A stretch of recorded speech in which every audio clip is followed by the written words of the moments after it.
최근 스페인 매체인 스포르트에서는 바이에른 뮌헨이 아라우흐 영입에 관심을 갖고 있다. 다음 시즌 선수단 개편을 원하는 뮌헨은 아라우흐를 영입하기 위해 엄청난 노력을 기울일 예정이다. 이적료 1억 유로를 투자할 의사가 있다라면서 뮌헨이 바르셀로나의 수비수 아라우흐를 강력하게 원한다는 소식을 전했습니다. 우루과이 국적의 로날드 아라우흐는 센터백은 물론 라이트백까지 소화 가능한 선수로 99년생이라서 아직 미래도 창창합니다. 키도 191cm로 건장한데 스피드도 빠르다 보니 딱 현대축구가 원하는 센터백 유형인데요. 토트넘의 반더벤이나 뮌헨의 김민재와 같이 피지컬적으로 훌륭하면서 스피드까지 갖추고 있는 최고 수준의 수비수라고 보면 됩니다. 어린 시절 유상 선수로 활약하면서 전국대회 금메달까지 딸 정도로 스피드 하나는 정말 탁월한 선수죠. 뮌헨이 아라우흐를 노린다는 소식은 얼핏 들으면 그럴 수 있다고 생각하시겠지만 최근 뮌헨이 선택하고 있는 센터백 조합을 보면 고개가 갸웃거릴 수밖에 없습니다. 왜냐하면 현재 투엘 감독은 김민재가 있는데도 나이어를 선발로 쓰고 있잖아요. 우파메카노 역시 가끔 큰 실수를 해서 그렇지 피지컬 좋고 스피드가 빠르다는 점은 김민재나 아라우흐와 흡사한 부분이 많습니다. 이런 김민재와 우파메카노를 두고 나이어와 데리어트를 선택하고 있는 뮌헨에서 아라우흐를 영입한다는 건 이상하죠. 하지만 이 모든 게 뮌헨 구단이 아니라 투엘 감독이 혼자서 폭주한 거라고 생각해보면 이해가 가는 부분이 많습니다. 투엘 감독은 뮌헨이 11년 연속으로 우승했던 분데스리가 우승컵조차 들지 못하고 12년 만에 트로피 제로, 무관 시즌을 만드는 최악의 감독 중 하나로 이미 기억되고 있는데요. 최근 독일 통계 매체인 트랜스퍼마르크트가 상상을 뛰어넘는 자료를 공개했는데 이번 3월에 선수들의 몸값을 업데이트한 결과 뮌헨 선수들의 몸값이 무려 4,700만 유로나 폭락해서 엄청난 손해를 입혔다는 게 밝혀진 겁니다. 사네, 키미, 데이비스, 김민재와 같이 올 시즌 주전급으로 활약했던 선수들의 가치가 최대 1,500만 유로까지 깎여버리는 대참사가 됐죠. 김민재는 그나마 상황이 나아서 500만 유로만 하락한 게 다행일 정도인데 그래도 여전히 분데스리가에서 가치가 높은 베스트 11에 뽑히긴 했습니다. 4,700만 유로면 하나로 684억 원에 달해서 괜찮은 선수 한 명을 잃은 거나 다름없는 수준인데 이렇게 깎여도 뮌헨 전체 선수단 가치는 9억 2,900만 유로로 압도적인 리그 1위였습니다. 2위가 5억 9,500만 유로의 레버쿠젠이었는데 이번에 2,800만 유로가 올랐음에도 여전히 뮌헨과 차이가 4억 유로 가까이 나죠. 선수들 몸값이 무려 5,800억 원 차이인데도 이 팀을 데리고 무관에 그친 투엘 감독의 무능은 이루 말할 수 없는 수준입니다. 그리고 그 무능한 판단력의 결과가 나이어를 김민재 대신 선발로 쓰는 거고요. 그러니까 앞으로도 투엘 감독이 하는 짓에 일희일비할 필요가 전혀 없습니다. 뮌헨 구단과 투엘 감독이 완전 별개라는 게 누가 봐도 확실하잖아요.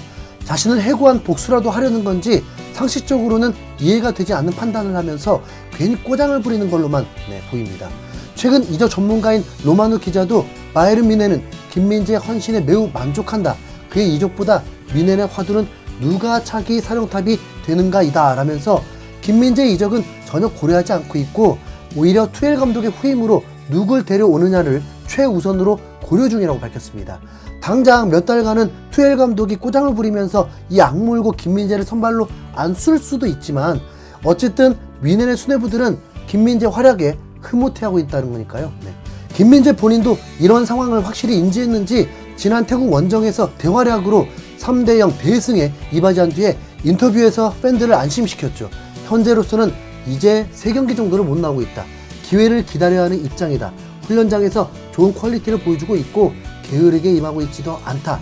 잘하고 있기 때문에 너무 걱정하지 않아도 될 것 같다 라면서 자신의 컨디션에는 전혀 문제가 없고 다만 투엘 감독의 선택에 달렸다고 말했습니다.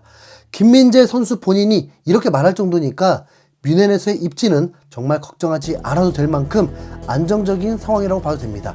가장 출전 시간에 민감한 게 선수인데 올 시즌은 몰라도 다음 시즌부터는 다시 1순위로 올라갈 수 있다는 자신감이 보이는데요. 오죽하면 김민재의 경쟁자라고 볼 수 있는 데리어트까지 독일 매체와의 인터뷰에 나서서 이적설을 일축해버렸을까요? 데리어트는 최근 독일 스카이 스포츠를 통해서 본인들은 아무 말도 하지 않고 있는데 노리고 있는 구단들이 있다는 말만 곳곳에서 나온다. 문제가 있다. 사실과 다른 이야기다라면서 김민재를 둘러싼 이적설이 사실 무근이라고 어이없다는 반응을 보였는데요. 경쟁자인 데리우트가 보기에도 김민재는 뮌헨을 떠날 필요가 없을 만큼 인정받고 있다는 걸 간접적으로 알 수 있는 인터뷰였습니다. 사실 데리우트 입장에서 생각해보면 김민재가 다른 팀으로 이적하는 게 본인 입장에서는 뭐 선발로 나오기 유리한 조건이잖아요. 그런데도 김민재가 떠날 리 없다고 하는 건 라이벌임에도 리스펙트할 수밖에 없는 실력으로 서로를 인정하고 있다는 뜻이죠. 게다가 올 여름에는 뮌헨 선수들 전체가 한국에서 열리는 쿠팡 플레이 시리즈에 참가하기로 일주일 전에 확정을 했습니다. 뮌헨의 미하엘 디더리 수석 부회장은 축구에 대한 열정이 가득한 한국을 방문하게 되어 매우 기쁘다. 우리는 세계적인 김민재 선수가 바이에른 뮌헨에서 뛰는 것을 자랑스럽게 생각한다. 쿠팡 플레이 시리즈가 김민재 선수를 비롯해 팀 전체에게 특별한 여정이 될 것으로 기대된다. 이번 방문을 통해 새로운 문화 교류와 파트너십으로 한국에 대해 더 알아갈 수 있는 기회가 되길 바란다 라면서 김민재가 자랑스럽고 한국과 교류를 원한다고 공식 인터뷰까지 다 마쳤고요. 이렇게까지 했는데 김민재를 이적시키는 건 절대 일어나지 않을 일입니다. 어디까지나 투엘 감독 개인의 일탈이고 자기를 자른 뮌헨에 대한 꼬장에 불과하죠. 심지어 뮌헨의 공식 유튜브 계정에도 김민재의 영상이 연속으로 2개가 올라오면서 합계 35만 조회수를 넘었습니다. 먼저는 맨유의 레전드인 박지성과 에브라가 유럽에서 활약 중인 한국 선수들을 방문해서 커피차에서 커피를 타주는 영상인데, 에브라는 김민재를 보자마자 레전드라고 외치면서 당신이 여기 있어서 하는 말이 아니라 당신의 플레이 스타일이 정말 마음에 든다. 30대 중반에 접어든 퍼디난드 같은 센터백이 떠오르는데 지금 나이가 27살밖에 안 된다 라면서 엄청난 실력을 갖췄다고 극찬을 했습니다. 그리고 뮌헨 동료들에게는 김민재에 대해서 질문을 던지기도 했는데, 주전 윙어인 킹슬리 코망은 우리 팀과 정말 잘 맞는다. 정신력이 정말 뛰어나다. 그가 마음에 든다라면서 김민재가 팀에 잘 적응하고 있다고 말했고, 무시알라는 김민재와 훈련할 때 마푸토 보고는 김민재는 너무 터프해서 무섭다.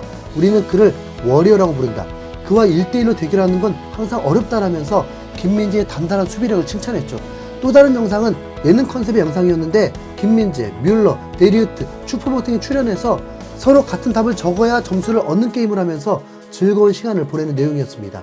솔직히 100% 모든 대화를 이해하면서 아주 유창한 의사소통까지는 하지 못했지만 뮬러가 먼저 김민재에게 장난을 치기도 하고 데리우트와도 친근한 모습을 보여주면서 뮌헨 선수들과 잘 어울리는 모습이었는데요.